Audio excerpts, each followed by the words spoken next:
to the person who pins the bear in the shortest lengths of time. You have 2 minutes to do it. To pin the bear must be on his back, not on his side, but on his back for 2 seconds. Ladies and gentlemen, I told you that we had a surprise for you. This gentleman is going to come out and wrestle the bear, and it is not for the money. He's just going to do it because he wanted to. We've all seen him on television many times. He's one of the great athletes of this country. He's the all-pro tackle of the New York Jets, Joe Klecko, and he is here, and he's coming out. Joe, come on, hey! Joe, come on over here a minute. Joe, come on over here a minute. Now, does he look like any of the linemen you worked against? A lot uglier. You tell the story of wrestling a bear. Can I tell it? Yeah, I'm still here to tell it. Joe Klecko, ladies and gentlemen. Go ahead, Joe. You got 2 minutes. All right.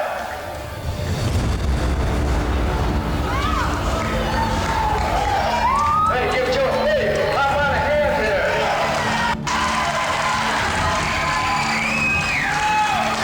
Come on, Joe, go, baby. Go, Joe. Joe, go, baby. Go, Joe.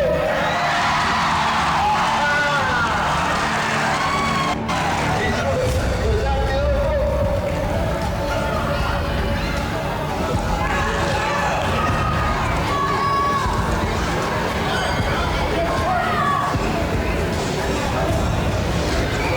Give him the applause. Come on, help him along. He knows you're there. He knows you're there. He knows you're there.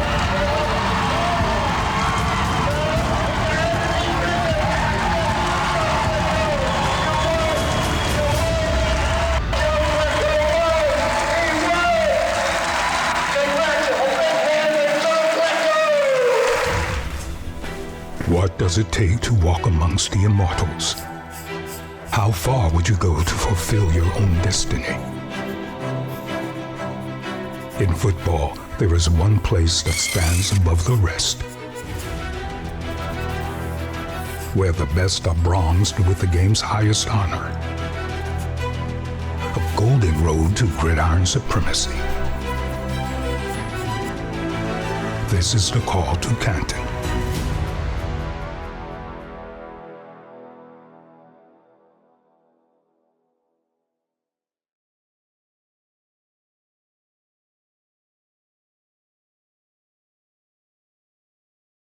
The biggest part I really got probably out of my youth was never really give up, because nobody gives you nothing. You know, my dad was a working man. He worked all his life as a truck driver. And if I wanted anything, I had to work for it. And, you know, I watch people today and how they commit themselves or not commit themselves. Well, anything you did in our neighborhood, basically, like even if you were cutting lawns for the neighbor, if you didn't do a good job, there's another kid the next day would want to do it better, and you were out. So I think the biggest thing I learned as a kid was the perseverance of whatever you do it good and do it often. The road to the Hall of Fame began with blue-collar beginnings for Joe Klecko. Growing up in Chester, Pennsylvania, his rise to greatness was unlikely, but his will to win made him unstoppable. For me, basically, walking onto a field, knowing I have the edge, or even thinking I have the edge, I think is an ace in your hole. Because you walk on the field and you question it, even thinking maybe I can't do it today, you're already beat.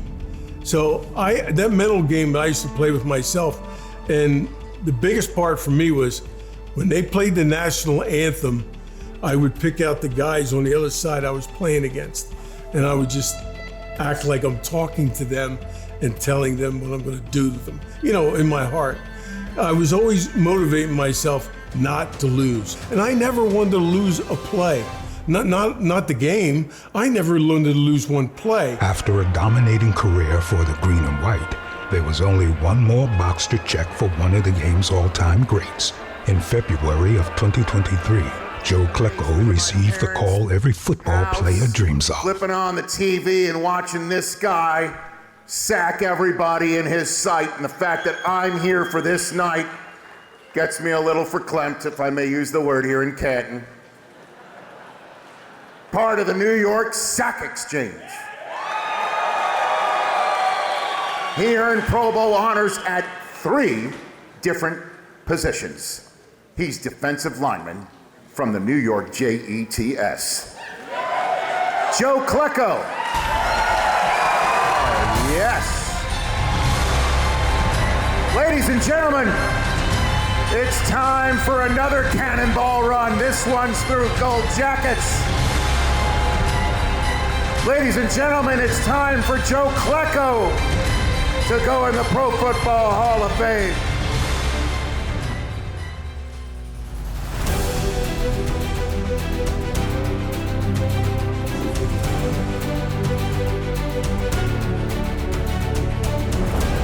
I really think and believe that you don't even understand it. You can't understand it, you know? I mean, think about the greatest thing that ever happened in your life, and they always tell me, multiply. You know, I know the kids being bored and all that, that's great stuff. But this is so exhilarating when all these people stand up and scream for you, and it's for you, and for you just receiving your induction at that time. It's something you're never going to forget.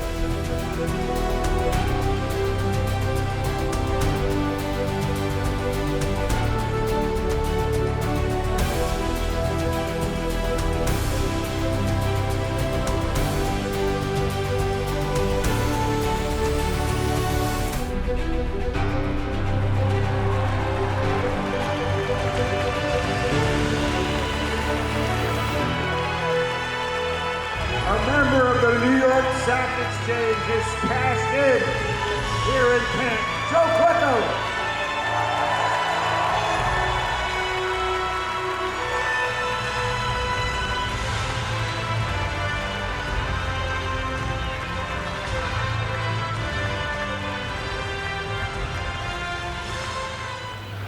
An unheralded prospect in high school, Klecko's career was nearly over before it even had a chance to begin.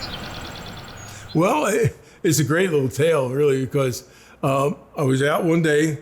I didn't get no scholarship offers to go to college, and I was at a softball game watching a game of the king in his court, Eddie Feiner. It's a famous 4-man, softball team. And the guy was sitting next to me was a coach from the semi-pro team, the Aston Knights. And he said to me, Joe, listen, he goes, a bunch of the guys that you know have come out and played with the team, and there's some other guys. He goes, why don't you come out and try? And I really missed football. And it was a year later already. I've been out of school 1 year. And I said, great. So I went out, and I pulled up to the field where they're practicing at. And I was with my girlfriend, who's now my wife. I pull up, and I'm intimidated. I don't want to get out of the car. Well, she takes the keys out of the ignition and throws them out the window. And I'm like, what'd you do that for? And so I go out and get the keys. He sees me and he starts yelling, Joe, come on over. And I turn and I stare at my wife like, daggers, like I'm going to kill you when I get back. But it was a great thing, because if I never would have did that, I may have not be sitting here either. Yeah, this is one of the icons for me. This is from way back when. And the original script of Cannonball Run, shows everybody how it sets up, and the shots and all the people involved in the movie. So it's pretty cool, really nice. Do you remember what page of the script you were on by chance? Believe it or not, 72. They missed it by 73. So, but it's only half a page. So, and this is one of my unique ones. This is from one of the glove manufacturers. And, I talk about how I got to use my hands a lot in football. And even during my career, I talked about it a lot. And I got this hands award from them in 1986 for the most valuable hands player in the NFL. So this is a big thing for me because it's unique.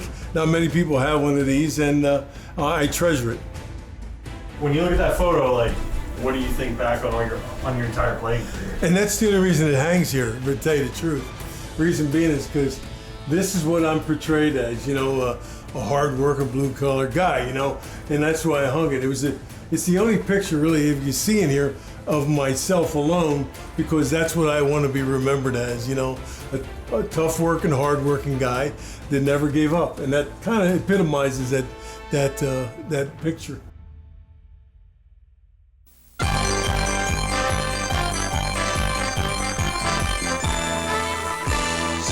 Sports coverage of the National Football League.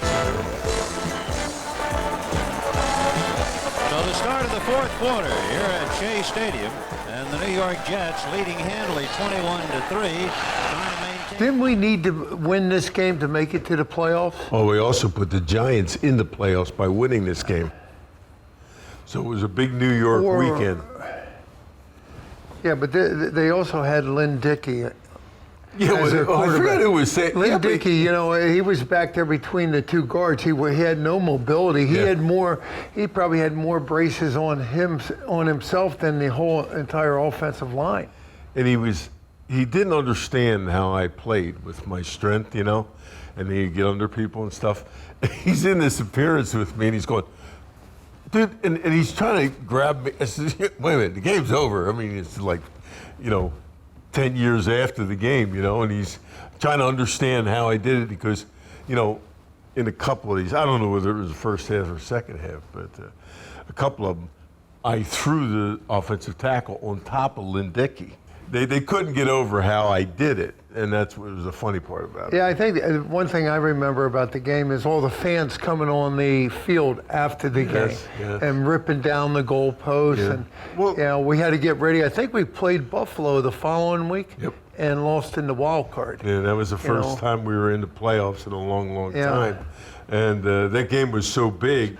Yeah, and this is all after the sack exchange and getting 9 sacks that afternoon. And, I think looking back, it wasn't a matter of are we going to get to the quarterback? It was a matter of how many times we were going to hit the quarterback. The Jets' defensive line in the 1980s was the fiercest in football, a star-studded unit known as the New York Sack Exchange. Well, it came along as we emerged as players. The first couple of years I played, we didn't have a great line and all that. But then he drafted Marty Lyons and Mark Gastineau, and we started becoming something to be reckoned with. I mean, we weren't afraid of anybody, And when we went out there, we were putting fear in the other, team's eyes if they had to throw the football. The quarterbacks did have happy feet when they knew we were coming, because if we didn't hit them, we were around them. Yeah, it's amazing to look back and see like Scott Durkin and Kevin Long and all those guys that when I came in the league, they were already here. And then you had Abdul and, Lawrence Pillar left and Mark came in and, we started to establish something good. You still had Greg Buttle, Lance Mell, Jerry Holmes. All those guys, it's funny, Darrell Ray, the way you explode off the line of scrimmage, I always thought was, one of your strengths beside your hands. And if you remember when I first came in the league, you told me you got to get stronger and you got to utilize your hand. And at the end of the season, I remember looking at my helmet, and the front of my helmet was all torn up from hitting, the face mask, or hitting the chin strap, or hitting one of those guys. And I look at yours, and yours looks like a baby. Wasn't even touched. Yeah. And that was, what you were always trying to stress to everybody. You got to get your hands out. You don't want to use your helmet.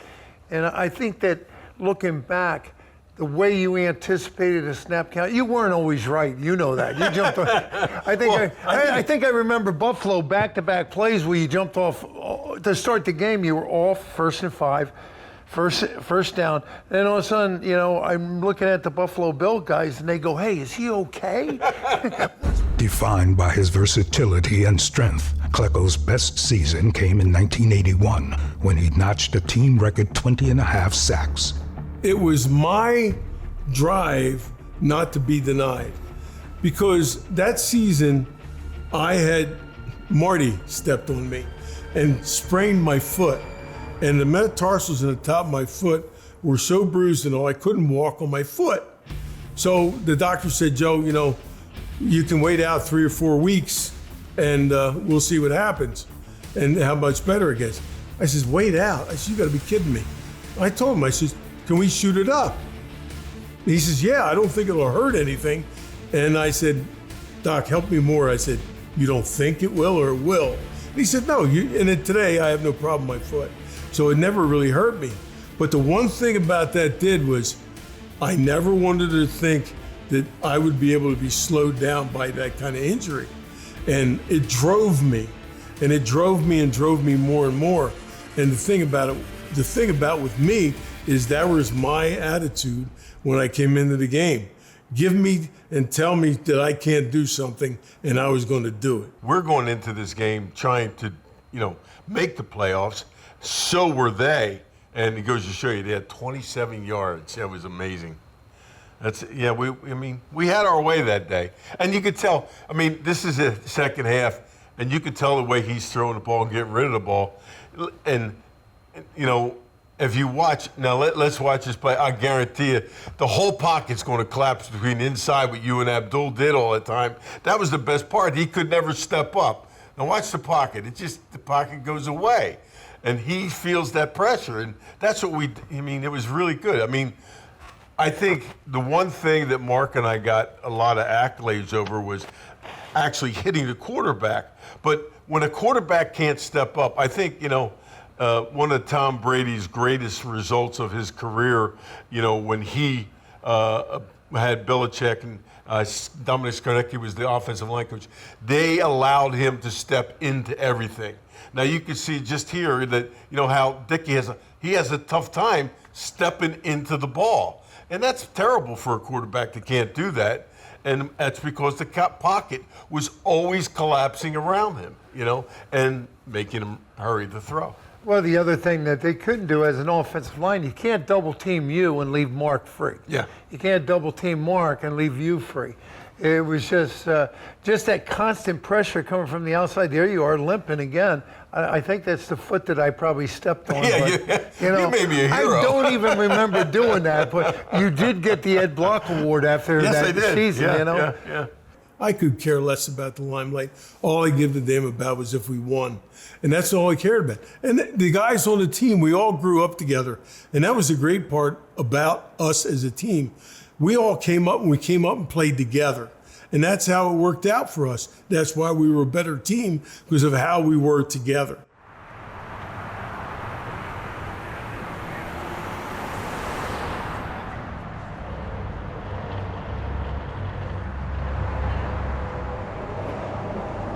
The quiet city of Canton has once again become the center of the football world. Fans, along with family and friends, have long awaited to see this day come for Jets legend Joe Klecko. He's just a gentleman and a scholar. It made me cry when I see him walk on stage. It was a beautiful thing. And a worthy thing, because he was, no other person on earth is all pro in 3 positions, I don't believe. He was just like a down-to-earth guy, you know, would give every play, very emotional. You know, there was no flair, there was no showmanship, it was just heart. And that's why the Jet fans loved him. What was great about Joe is he played 3 different positions and was a Pro Bowler at 3 different positions. I was a little boy when Joe was in his heyday, and he just was wrecking things up. I just think it was a long overdue decision for them to put him in the Hall of Fame.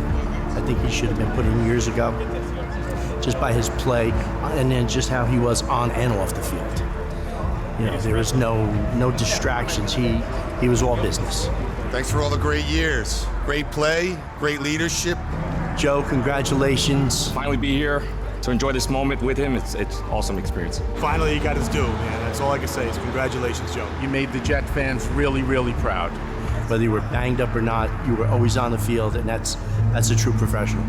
Obviously, with the fan base, we know who he is, all those positions he played, you know, Pro Bowler. Integrity and respect and honor, and he embodied all those words. Very special person. Just down to earth, stand-up guy, and we're so happy that he finally got the recognition that he deserves. It's long overdue. Thank you for giving back to the Jet fans. And then when he walked on stage, I just cried my eyes out. It was a beautiful thing. Love the man. Love him. Thank you very much.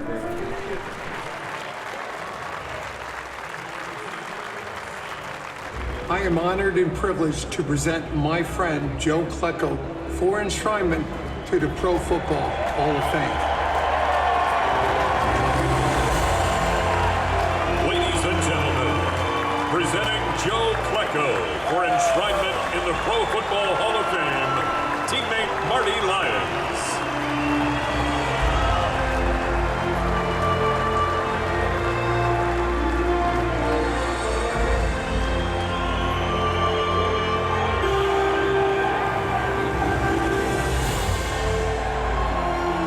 And I had a wonderful ride. I pray that I treated everyone with respect. I wanted to be remembered as a player who gave it his all. I wanted to win every down and every battle. I always felt that if you were not mad at yourself, if you lost one battle, you didn't belong on the football field. And if you did lose one, what were you going to do to never lose that battle again?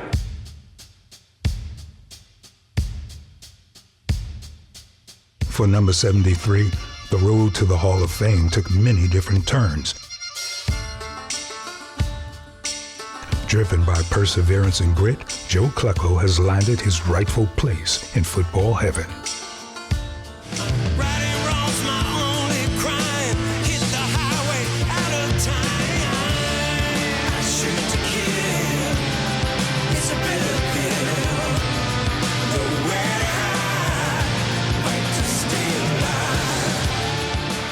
You know, I'm in a lot of Hall of Fame. I'm in the Jersey Hall of Fame, Pennsylvania Hall of Fame, Delta Hall of Fame, Temple Hall of Fame, and hell, I'm even in the Polish Hall of Fame. But there's only one Hall of Fame I have left. That's his.